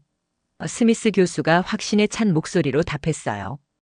이 기술이 대량 생산되면 전 세계 이산화탄소 농도를 크게 줄일 수 있어요. 당신은 지구의 미래를 바꾼 거예요. 그 말을 들은 민지는 결심했어요. 그럼 저는 하버드에 가겠어요. 하지만 조건이 있어요. 어떤 조건인가요? 스미스 교수가 궁금해했어요. 제가 배운 것들을 한국에도 전달할 수 있게 해주세요. 그리고 방학 때마다 한국에 돌아와서 아버지 수리점도 도와드리고 싶어요. 민지의 말에 스미스 교수는 깊이 감동했어요. 정말 훌륭한 조건이네요. 그런 마음가짐이야말로 진정한 과학자의 자세예요. 이렇게 해서 민지의 인생에 새로운 장이 열리게 되었어요. 하지만 그녀는 자신의 뿌리를 잊지 않겠다고 다짐했지요. 큰 성공을 거두었지만 여전히 작은 수리점에서 시작된 꿈을 소중히 간직하고 있었거든요. 보름 후 민지는 출국 준비를 하며 마지막으로 수리점을 정리했어요. 아빠, 제가 없는 동안 잘 지내세요. 꼭 연락드릴게요. 민지야, 아빠는 정말 자랑스럽다. 하지만 무엇보다 건강이 첫 번째야. 무리하지 마라. 아버지의 눈에는 눈물이 글썽였어요. 드디어 전 세계가 주목하는 천재 소녀 민지의 새로운 여행이 시작되는 순간이었습니다. 석 달 후 민지는 인천공항에서 보스턴 로건 공항으로 향하는 비행기에 몸을 맡겼습니다. 부모님은 딸을 배웅하며 눈물을 글썽였지만 민지의 얼굴에는 새로운 도전에 대한 설렘이 가득했어요. 걱정하지 마세요. 방학 때마다 꼭 돌아와서 수리점도 도와드릴게요. 민지의 약속을 들은 아버지는 씁쓸하면서도 자랑스러운 미소를 지었어요. 13시간의 긴 비행 끝에 보스턴에 도착한 민지를 맞이한 사람은 스미스 교수였습니다. 민지, 정말 잘 왔어요. 하버드 캠퍼스를 보면 깜짝 놀랄 거예요. 공항에서 하버드까지 가는 동안 민지는 창밖 풍경에 감탄했어요. 한국과는 전혀 다른 빨간 벽돌 건물들과 드넓은 잔디밭이 펼쳐져 있었거든요. 와, 정말 영화에서 본 것 같아요. 민지가 눈을 반짝이며 말했어요. 하버드 캠퍼스에 도착한 민지는 정말로 압도되었습니다. 역사가 깃든 고풍스러운 건물들 사이로 세계 각국에서 온 학생들이 오가고 있었어요. 이곳에서 자신이 무엇을 배울 수 있을지 기대가 되었지요. 먼저 기숙사의 짐을 풀고 내일부터 본격적으로 시작해 봅시다. 스미스 교수가 말했어요. 민지의 기숙사 룸메이트는 인도에서 온 프리아라는 수학 천재 소녀였어요. 16살로 민지보다 2살 어렸지만 이미 미적분학 논문을 발표한 경력이 있었지요. 안녕, 나는 프리아야. 너가 그 유명한 한국 천재 소녀구나. 프리아가 밝게 웃으며 인사했어요. 내 이야기는 이미 학교 전체에 퍼졌어. 정말 대단해. 민지는 금세 프리아와 친해졌어요. 두 소녀는 각자의 나라 이야기를 나누며 밤늦게까지 대화를 나눴지요. 다음 날 민지의 첫 수업은 고급 환경 화학이었습니다. 강의실에는 대부분 대학원생들이 앉아 있었고 민지처럼 어린 학생은 없었어요. 오늘은 대기 중 오염 물질의 화학적 분해에 대해 배워보겠습니다. 앤더슨 교수가 복잡한 화학 반응식을 칠판에 적어가며 설명하기 시작했어요. 다른 학생들은 열심히 필기했지만 민지는 교수의 설명을 들으며 고개를 갸우뚱했습니다. 뭔가 이상한 부분이 있는 것 같았거든요. 수업이 끝난 후 민지가 교수에게 다가갔어요. 교수님, 방금 설명하신 반응에서 자외선 조건이 빠진 것 같은데요. 앤더슨 교수는 처음에는 당황했지만 민지의 지적을 확인해 보니 정말로 중요한 부분을 빠뜨렸다는 것을 알았어요. 오, 정말 그렇네요. 잘 지적해 주셔서 고맙습니다. 그런데 학부생이 이런 세부 사항까지 알 수 있다니 놀랍네요. 실제로 그런 시스템을 만들어 본 경험이 있어서요. 민지의 답변을 들은 교수는 흥미로운 표정을 지었어요. 수업 후 다른 학생들이 민지에게 다가왔습니다. 안녕, 나는 브라질에서 온 카를로스야. 아까 지적한 내용 정말 대단했어. 저는 이집트에서 온 파티마예요. 정말 신기해요. 민지는 금세 전 세계에서 온 우수한 학생들과 친해졌어요. 그들 역시 각자의 나라에서 뛰어난 재능을 인정받고 온 사람들이었지요. 한 달 후 민지는 스미스 교수의 연구실에서 정식으로 연구 프로젝트에 참여하게 되었습니다. 이번에는 CAR-O2 기술을 한 단계 발전시킨 새로운 도전이었어요. 현재 우리가 개발한 CAR-O2 시스템은 실험실에서는 완벽하게 작동해요. 연구실의 선배인 제시카가 설명했어요. 하지만 실제 야외 환경에서는 효율이 크게 떨어져요. 어떤 부분이 문제인가요? 민지가 궁금해했어요. 바람, 먼지, 온도 변화 같은 자연 환경의 변수들이 너무 많아요. 실험실에 통제된 환경과는 완전히 달라요. 제시카가 걱정스럽게 말했어요. 민지는 며칠 동안 문제를 관찰했습니다. 그러던 중 흥미로운 패턴을 발견했어요. 제시카, 혹시 식물들이 어떻게 자연 환경의 변화에 적응하는지 연구해 본 적 있어요? 민지가 물어봤어요. 식물이요? 갑자기 왜 식물 이야기를 하시는 거예요? 제시카가 의아해했어요. 우리가 만든 장치는 결국 인공광합성 시스템이잖아요. 그럼 실제 식물들이 어떻게 환경 변화에 대응하는지 배우면 도움이 될 것 같아요. 민지의 말에 제시카는 눈이 반짝였어요. 정말 흥미로운 관점이네요. 그런데 구체적으로 어떤 부분을 연구할 계획인가요? 민지는 하버드의 식물학과에 연락해서 협력 연구를 제안했어요. 환경공학과 식물학의 융합 연구였지요. 잎사귀의 기공은 환경 변화에 따라 자동으로 열리고 닫혀요. 식물학과의 톰슨 교수가 설명했어요. 온도, 습도, 이산화탄소 농도에 따라 실시간으로 조절되죠. 그럼 우리 장치에도 그런 적응 시스템을 만들 수 있을까요? 민지가 물어봤어요. 흥미로운 아이디어네요. 한번 시도해 봅시다. 톰슨 교수도 이 융합 연구에 관심을 보였어요. 민지는 식물의 기공 구조를 모방한 스마트 필터 시스템을 설계하기 시작했어요. 환경 변화에 따라 자동으로 필터의 개방도를 조절하는 시스템이었지요. 여기 나노 액추에이터를 넣어서 기공처럼 작동하게 하면 민지가 설계도를 그리며 설명했어요. 몇 주간의 연구 끝에 첫 번째 프로토타입이 완성되었습니다. 야외 테스트 결과는 놀라웠어요.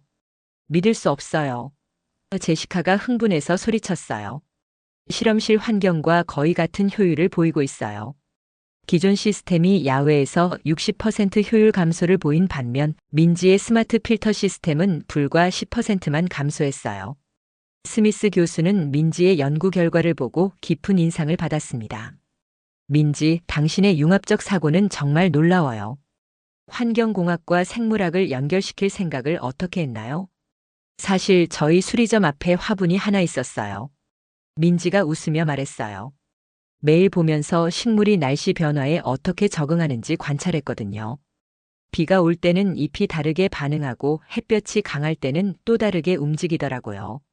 그런 일상적인 관찰이 이런 혁신으로 이어지다니. 스미스 교수가 감탄했어요. 민지의 연구 결과는 곧 학계의 주목을 받았습니다. 하버드 대학교에서는 이 연구를 국제환경학술지에 발표하기로 결정했어요.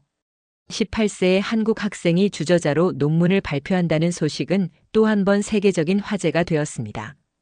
한편 한국에서는 민지의 소식이 언론에 크게 보도되었어요. 천재 소녀 민지, 하버드에서 또 다른 혁신 성과 발표. 식물 모방 기술로 환경 정화 시스템 효율 대폭 개선. 한국의 자랑 민지, 세계 환경 기술 선도. 민지의 부모님은 뉴스를 보며 자랑스러워했습니다. 우리 딸이 정말 대단한 일을 하고 있구나. 그래도 너무 무리하지 않았으면 좋겠어. 민지는 매주 부모님께 영상통화를 했어요. 아빠, 엄마 걱정하지 마세요. 여기서 정말 많은 걸 배우고 있어요. 그리고 제가 배운 것들을 나중에 한국에도 전해드릴게요. 민지야, 아빠는 내가 건강하기만 하면 돼. 성과야 부차적인 거고. 아버지의 따뜻한 말에 민지는 눈물이 글썽했어요. 겨울이 다가오면서 민지는 첫 번째 방학을 맞이했습니다. 약속대로 한국에 돌아가서 가족과 시간을 보내고 수리점도 도울 예정이었어요. 제시카, 방학 동안 새로운 아이디어를 더 생각해 볼게요. 민지가 연구실을 정리하며 말했어요. 민지, 정말 고마워. 당신 덕분에 우리 연구가 완전히 새로운 차원으로 발전했어. 제시카가 진심으로 말했어요. 하버드에서의 첫 학기를 마친 민지는 더 큰 꿈을 품게 되었습니다. 단순히 좋은 성적을 받는 것이 아니라 정말로 세상을 바꿀 수 있는 기술을 개발하고 싶었거든요. 인천공항에 도착한 민지를 맞이한 부모님의 따뜻한 포옹 속에서 그녀는 자신의 뿌리가 얼마나 소중한지 다시 한번 깨달았습니다.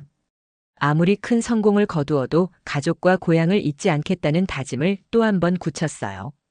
한국에 돌아온 민지는 사흘 동안 푹 쉰 후 다시 수리점을 도왔습니다. 하버드에서의 바쁜 생활에 지쳤던 마음이 고향의 따뜻함 속에서 치유되었어요. 민지야, 많이 컸구나. 그런데 너무 말랐는데 밥은 제대로 먹고 다니니? 어머니 박영숙이 딸을 끌어안으며 걱정했어요. 엄마, 괜찮아요. 학교 식당 음식도 나쁘지 않아요. 민지가 웃으며 대답했지만 어머니의 손맛이 그리웠던 것도 사실이었어요. 어느 날 수리점에 특별한 손님이 찾아왔습니다. 40대 중반의 여성으로 흰 지팡이를 짚고 있었어요. 혹시 민지 씨 계신가요? 제가 뉴스에서 봤는데 정말 대단한 일을 하셨더라고요. 여성의 목소리는 따뜻했지만 어딘가 슬픈 기운이 배어 있었어요. 네, 제가 민지입니다. 어떻게 도와드릴까요? 민지가 정중하게 인사했어요. 저는 최은정이라고 합니다. 시각장애인 재활센터에서 일하고 있어요. 사실 민지 씨께 특별한 부탁이 있어서 왔습니다. 은정의 말에 민지는 귀를 기울였어요. 저희 센터에는 최근에 시력을 잃으신 분들이 많이 오세요. 교통사고나 질병으로 갑자기 앞을 못 보게 된 분들이죠. 은정이 설명을 시작했어요. 기존의 점자나 흰 지팡이로는 한계가 있어요. 특히 복잡한 도시 환경에서는 위험한 상황이 너무 많거든요. 민지는 은정의 이야기를 들으며 마음이 무거워졌어요. 자신이 그동안 당연하게 여겼던 시각이 얼마나 소중한 것인지 새삼 깨달았거든요. 혹시 기술적으로 도움을 줄 수 있는 방법이 있을까요? 은정이 조심스럽게 물어봤어요. 저도 뉴스에서 민지 씨가 어려운 문제들을 해결하는 걸 봤거든요. 혹시 시각장애인을 위한 기술도 만들 수 있을까 해서요. 민지는 잠시 생각에 잠겼습니다. 환경기술과는 완전히 다른 분야였지만 사람을 돕는다는 본질은 같았어요. 은정 선생님, 구체적으로 어떤 도움이 가장 필요한지 알려주세요. 민지가 진지하게 물어봤어요. 가장 어려운 건 길찾기예요. 특히 계단이나 장애물, 그리고 다른 사람들의 위치를 파악하는 게 정말 힘들어요. 은정이 자신의 경험을 털어놓았어요. 저도 10년 전에 시력을 잃었는데 아직도 새로운 장소에 가면 무서워요. 민지는 은정의 말을 들으며 뭔가 떠오르는 아이디어가 있었어요. 혹시 박쥐가 어떻게 어둠 속에서 날아다니는지 아세요? 민지가 물어봤어요. 초음파요? 박쥐는 초음파를 내서 주변을 파악한다고 들었어요. 은정이 답했어요. 맞아요. 그럼 사람도 그런 능력을 가질 수 있다면 어떨까요? 민지의 말에 은정의 얼굴이 밝아졌어요.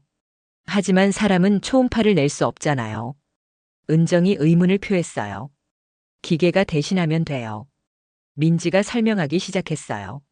작은 장치가 초음파를 보내고 반사되어 돌아오는 신호를 분석해서 주변 환경을 파악하는 거예요. 그리고 그 정보를 음성으로 전달해 주는 거죠. 은정은 민지의 아이디어에 깊은 감동을 받았어요. 민지는 즉시 이 프로젝트에 착수했습니다. 하지만 환경기술과는 전혀 다른 분야라서 새롭게 공부해야 할 것들이 많았어요. 아빠, 혹시 초음파 센서 같은 거 있어요? 민지가 수리점 창고를 뒤지며 물어봤어요. 초음파 센서? 자동차 주차 센서에 들어가는 그거 말이냐? 아버지 김철민이 답했어요. 맞아요. 그런 거면 충분해요. 민지가 기뻐했어요. 민지는 며칠 동안 밤새워가며 프로토타입을 만들었습니다. 작은 이어폰처럼 생긴 장치에 초음파 센서와 음성 합성기를 집적했어요. 3시 방향에 계단이 있습니다. 앞으로 2m의 벽이 있습니다. 오른쪽에 사람이 걸어오고 있습니다. 장치는 주변 환경을 실시간으로 음성으로 알려주었어요. 첫 번째 테스트는 은정과 함께 했습니다. 정말 신기해요. 마치 누군가가 옆에서 계속 설명해 주는 것 같아요. 은정이 장치를 착용하고 수리점 안을 걸어다니며 감탄했어요. 여기 테이블이 있고 저기 의자가 있다는 걸 정확히 알 수 있어요. 하지만 아직 개선할 점들이 많았어요. 너무 많은 정보가 한꺼번에 들려와서 혼란스러웠거든요. 정보를 선별해서 정말 중요한 것만 알려주면 어떨까요? 민지가 아이디어를 냈어요. 예를 들어 위험한 장애물이나 계단 같은 건 즉시 알려주고 단순한 벽이나 가구는 가까이 갔을 때만 알려주는 식으로요. 은정이 고개를 끄덕였어요. 그럼 훨씬 사용하기 편할 것 같아요. 민지는 인공지능 알고리즘을 추가해서 중요도에 따라 정보를 분류하는 시스템을 만들었습니다. 며칠간의 수정 작업 끝에 훨씬 개선된 버전이 완성되었어요. 이제 정말 실용적이네요. 은정이 새 버전을 테스트하며 기뻐했어요. 위험한 상황은 즉시 알려주고 나머지는 부드럽게 안내해주니까 정말 자연스러워요. 소식을 들은 시각장애인 재활센터의 다른 분들도 테스트에 참여했습니다. 이런 기술이 있었으면 얼마나 좋았을까요? 정말 혁신적이에요. 이제 혼자서도 안전하게 다닐 수 있을 것 같아요. 사용자들의 반응은 폭발적이었어요. 하지만 민지는 여기서 만족하지 않았어요. 단순히 장애물을 피하는 것만으로는 부족해요. 민지가 생각에 잠겨 말했어요. 정말 중요한 건 시각장애인분들이 독립적이고 자신감 있게 생활할 수 있도록 돕는 거잖아요. 은정이 민지의 말에 깊이 공감했어요. 맞아요. 우리가 원하는 건 단순한 안전이 아니라 진정한 자유예요. 민지는 더욱 발전된 기능들을 추가했습니다. 길 안내 기능, 대중교통 정보 연동, 심지어 쇼핑몰에서 원하는 매장을 찾아주는 기능까지 만들었어요. 지하철 3호선 입구가 10m 앞에 있습니다. 우회전하면 화장실이 있습니다. 왼쪽에 커피숍이 있습니다. 장치는 점점 더 똑똑해졌어요.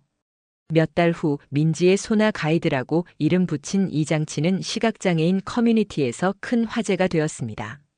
정말 삶이 바뀌었어요. 이제 혼자서도 어디든 갈 수 있어요. 가족들이 더 이상 걱정하지 않아도 돼요.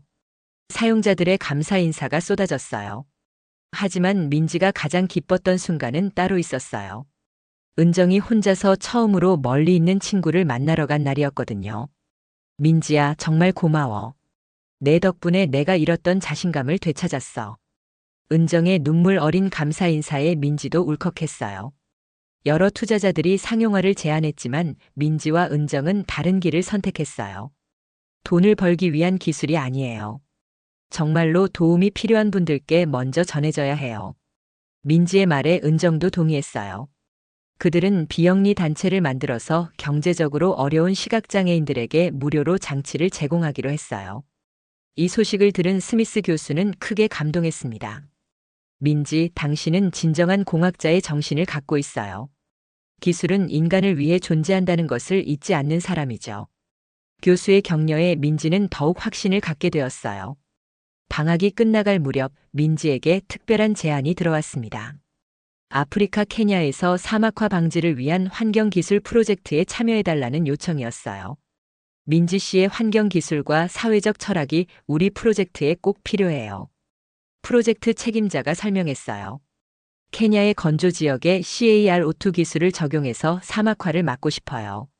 민지는 잠시 고민했어요. 하버드 복학을 미루고 아프리카에서 활동하는 것은 쉬운 결정이 아니었거든요. 하지만 결국 참여하기로 했어요. 제가 개발한 기술이 정말로 지구 환경을 개선하는데 도움이 된다면 어디든 가겠어요. 민지의 결정에 부모님은 걱정하면서도 딸을 자랑스러워했어요. 민지야, 세계 어디를 가더라도 내 뿌리는 여기라는 걸 잊지 마라. 아버지의 당부에 민지는 고개를 끄덕였어요. 아빠, 저는 어디를 가더라도 이 작은 수리점에서 배운 것들을 잊지 않을 거예요.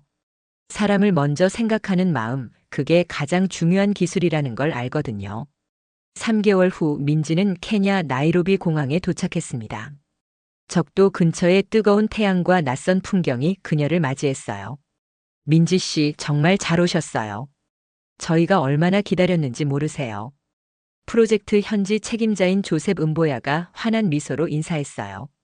그는 케냐 대학교에서 환경학을 전공한 젊은 연구자로 영어와 스와힐리어를 자유자재로 구사했지요. 공항에서 사막화 지역까지 가는 동안 민지는 창밖으로 펼쳐진 광경에 충격을 받았어요. 한때 녹색이었을 초원들이 황량한 사막으로 변해 있었고 말라버린 강바닥과 시든 나무들이 곳곳에 보였거든요. 이곳이 10년 전만 해도 푸른 목초지였어요. 조셉이 슬픈 목소리로 설명했어요. 기후변화와 과도한 방목 때문에 점점 사막이 되어가고 있답니다. 마을 사람들은 물을 찾아 더 먼 곳으로 이주하고 있어요. 도착한 마을은 정말 작았어요.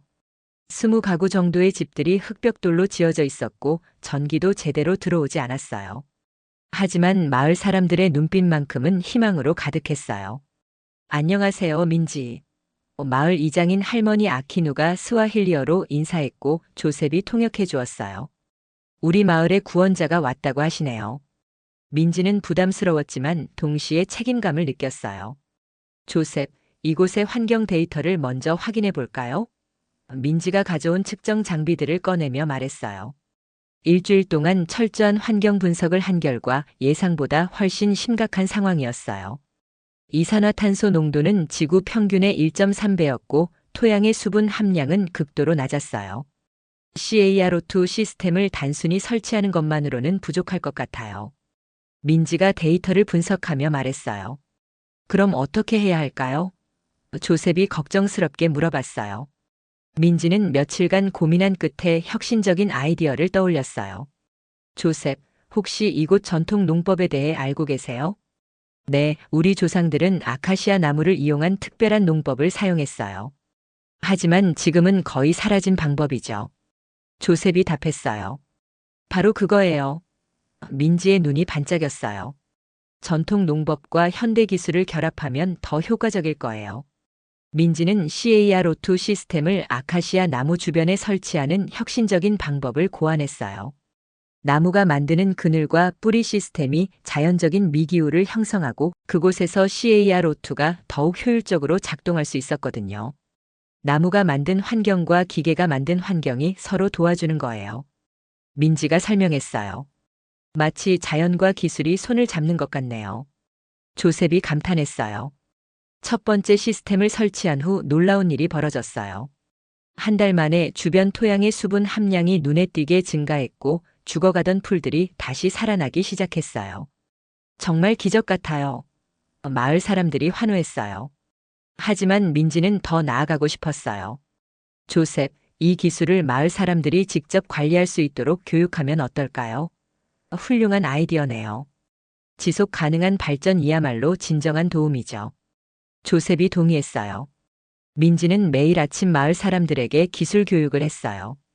복잡한 이론 대신 실제 조작 방법과 유지보수 요령을 중심으로 가르쳤지요. 이 버튼을 누르면 시스템 상태를 확인할 수 있어요. 이 표시등이 빨갛게 깜빡이면 필터를 교체해야 해요. 처음에는 어려워하던 마을 사람들도 점차 기술에 익숙해졌어요. 특히 16살 소년 임바루는 놀라운 재능을 보였어요. 임바루는 정말 똑똑해요. 마치 어린 시절의 저를 보는 것 같아요. 민지가 조셉에게 말했어요. 6개월 후 마을 전체가 변했어요. 사막화되었던 땅에 초록이 돌아왔고 멀리 이주했던 가족들이 하나씩 마을로 돌아오기 시작했어요. 민지 정말 고마워요. 당신은 우리에게 희망을 되돌려 주었어요. 이장 할머니가 민지의 손을 꼭 잡으며 말했어요. 하지만 민지에게는 더 큰 깨달음이 있었어요. 조셉, 저는 여기서 기술보다 더 중요한 것을 배웠어요. 무엇인가요? 진정한 기술은 사람들 안에 있다는 거예요. 제가 가져온 건 그냥 도구일 뿐이고 실제로 변화를 만든 건 마을 사람들이었어요. 케냐에서의 경험은 민지의 인생관을 완전히 바꿔놓았어요. 1년 후 한국으로 돌아온 그녀는 새로운 꿈을 품고 있었어요. 아빠, 엄마, 저는 한국에서 새로운 연구소를 만들고 싶어요. 민지가 가족에게 말했어요. 어떤 연구소 말이니? 아버지가 궁금해했어요. 환경기술과 사회기술을 함께 연구하는 곳이요. 첨단 기술을 개발하되 그것이 정말로 사람들의 삶을 개선하는지 확인하는 거예요. 민지의 구체적인 계획에 부모님은 감탄했어요. 20세가 된 민지는 서울 강남구에 작은 연구소를 차렸습니다. 따뜻한 기술 연구소라는 이름을 붙였어요. 처음에는 혼자서 시작했지만 곧 뜻을 같이 하는 젊은 연구자들이 모여들기 시작했어요. 우리의 목표는 단순해요. 정말로 필요한 기술을 만드는 것이죠. 민지가 첫 번째 직원 회의에서 말했어요. 하버드에서 함께 공부했던 프리아도 인도에서 나라와 합류했어요. 민지, 나도 내 꿈에 동참하고 싶어. 프리아의 참여로 연구소는 더욱 국제적인 색깔을 갖게 되었어요. 연구소에서는 다양한 프로젝트가 진행되었어요. 농촌 지역을 위한 소형 대기 정화 시스템, 독거노인을 위한 간단한 건강 모니터링 장치, 발달장애 아동을 위한 학습 보조 기술 등이었어요. 모든 프로젝트의 공통점은 사용하는 사람의 입장에서 생각한다는 것이었어요. 기술은 복잡할수록 좋은 게 아니에요. 단순하면서도 효과적인 것이 진정한 기술이죠. 민지가 연구원들에게 강조하는 말이었어요. 특히 민지는 아버지의 수리점에서 배운 고객의 진짜 문제를 파악하라는 원칙을 모든 프로젝트의 기본으로 삼았어요. 새로운 기술을 개발하기 전에 반드시 현장에 가서 사용자들과 대화했고 그들의 실제 필요를 파악했지요. 이런 접근 방식 덕분에 연구소에서 나온 기술들은 실제로 많은 사람들의 삶을 개선했어요. 3년 후 민지의 연구소는 한국에서 가장 주목받는 사회적 기술 연구기관이 되었습니다. 그들이 개발한 기술들은 실제로 많은 사람들의 삶을 개선했고 여러 상을 받기도 했어요. 하지만 민지는 여전히 아버지의 수리점을 잊지 않았어요. 매주 토요일마다 수리점에서 일하며 일반인들의 생생한 목소리를 들었거든요. 민지야, 내가 만든 그 공기 정화기 정말 좋더라. 우리 동네 할머니들이 모두 쓰고 계시는데 많이 편해하셔. 아버지의 말을 들으며 민지는 뿌듯함을 느꼈어요. 어느 날 민지에게 특별한 연락이 왔어요. 유엔 환경계획에서 개발도상국 기술 지원 프로젝트의 총책임자로 추천하고 싶다는 제안이었어요. 민지 박사님의 기술 개발 능력과 사회적 철학이 유엔의 목표와 완벽하게 일치합니다. 유엔 담당자가 설명했어요. 전 세계 개발도상국에 적정 기술을 보급하는 중요한 프로젝트입니다. 민지는 잠시 고민했어요. 더 큰 무대에서 활동할 수 있는 기회였지만 동시에 한국에서의 활동을 축소해야 했거든요. 시간을 조금 주시겠어요? 팀원들과 상의해보고 싶어요. 그날 저녁 민지는 연구소 팀원들과 긴 회의를 했어요. 유엔 프로젝트는 정말 좋은 기회예요. 하지만 우리가 지금 하고 있는 일도 충분히 의미 있다고 생각해요. 팀원 중 한 명이 말했어요. 민지, 내 혼자 유엔에서 활동하고 우리는 여기서 연구를 계속하면 어떨까? 프리아가 제안했어요. 아니에요. 민지가 단호하게 말했어요. 우리는 팀이에요. 함께 있을 때 더 큰 일을 할 수 있어요. 그리고 저는 한국을 떠나고 싶지 않아요. 이곳이 제 뿌리거든요. 민지의 답변을 들은 팀원들은 깊이 감동했어요. 결국 민지는 유엔 제안을 정중히 거절하고 한국에서의 활동을 계속하기로 했어요. 대신 유엔과는 파트너십을 맺어서 필요할 때마다 기술 자문을 제공하기로 했지요. 제 꿈은 거창한 것이 아니에요. 제가 할 수 있는 범위에서 정말로 도움이 되는 일을 하는 것이죠. 민지가 기자회견에서 말했어요. 그 무렵 민지에게 또 다른 특별한 소식이 전해졌어요. 케냐에서 함께 일했던 임바루가 장학금을 받아 한국으로 유학 온다는 것이었어요. 민지 누나 정말 보고 싶었어요. 인천공항에서 만난 임바루는 어느새 훌쩍 자란 청년이 되어 있었어요. 임바루 정말 많이 컸구나. 한국에서 열심히 공부해서 케냐에 돌아가면 더 많은 일을 할 수 있을 거야. 민지가 격려했어요. 임바루는 민지의 연구소에서 인턴으로 일하면서 한국의 첨단 기술을 배웠어요. 누나, 저는 누나처럼 아프리카 전체를 도울 수 있는 기술자가 되고 싶어요. 임바루의 꿈을 들으며 민지는 뿌듯했어요. 자신이 심은 씨앗이 다른 곳에서 꽃 피우고 있다는 느낌이었거든요. 23세가 된 민지는 어느덧 한국 사회기술 분야의 대표적인 인물이 되어 있었어요. 하지만 그녀는 여전히 겸손했고 자신의 성공을 혼자만의 것으로 생각하지 않았어요. 제가 여기까지 올 수 있었던 건 수많은 분들의 도움 덕분이에요. 민지가 수상소감에서 말했어요. 특히 작은 수리점에서 시작해서 저에게 사람을 먼저 생각하라고 가르쳐 주신 아버지, 그리고 제 기술을 믿고 함께 해주신 모든 분들께 감사드려요. 그날 밤 민지는 부모님과 함께 조용한 시간을 보냈어요. 아빠, 저는 아버지께서 가르쳐 주신 것들이 제 인생의 나침반이 되었어요. 민지가 진심으로 말했어요. 작은 수리점에서 배운 정직함과 성실함, 그리고 사람을 먼저 생각하는 마음. 그것들이 저를 여기까지 이끌어 주었어요. 아버지는 딸의 어깨를 다독이며 말했어요. 민지야, 아빠가 자랑스럽다. 큰 성공보다 더 중요한 것은 올바른 길을 가는 것이야. 몇 년 후 민지의 이야기는 전 세계적으로 알려졌어요. 하지만 그녀는 여전히 매주 토요일마다 아버지의 수리점에서 일했고 평일에는 연구소에서 더 나은 세상을 만들기 위한 기술을 개발했어요. 최은정의 시각장애인 센터는 이제 전국적인 네트워크가 되었고 케냐의 마을은 완전히 푸른 초원으로 되돌아갔어요. 임바루는 아프리카 전역에 환경기술을 보급하는 활동가가 되었고요. 진정한 성공은 얼마나 많이 갖느냐가 아니라 얼마나 많이 나누느냐에 있다. 민지가 젊은 과학자들에게 하는 강연의 마지막 문장이었어요. 그리고 그 깨달음이 그녀의 모든 선택의 기준이 되었지요. 작은 수리점에서 시작된 민지의 이야기는 이렇게 계속 이어졌습니다. 그녀는 여전히 기계와 대화하는 특별한 능력을 갖고 있었지만 더 중요한 건 사람들과 소통하는 따뜻한 마음이었어요. 그리고 그 마음이야말로 세상을 바꾸는 진짜 기술이라는 것을 알고 있었거든요. 여러분, 오늘 민지의 이야기는 어떠셨나요? 작은 수리점에서 시작된 한 소녀의 꿈이 전 세계를 바꾸는 이야기였습니다. 민지가 아버지에게서 배운 가장 소중한 교훈, 사람을 먼저 생각하라는 말씀이 참 마음에 와닿네요. 진정한 성공은 얼마나 많이 갖느냐가 아니라 얼마나 많이 나누느냐에 있다는 민지의 깨달음처럼 우리도 일상에서 작은 나눔을 실천해보면 어떨까요? 오늘 이야기가 마음에 드셨다면 좋아요 버튼 꼭 눌러주시고 구독과 알림 설정도 꼭 부탁드립니다. 댓글로 여러분의 생각도 들려주세요. 다음에는 또 어떤 감동적인 이야기로 찾아뵐까요?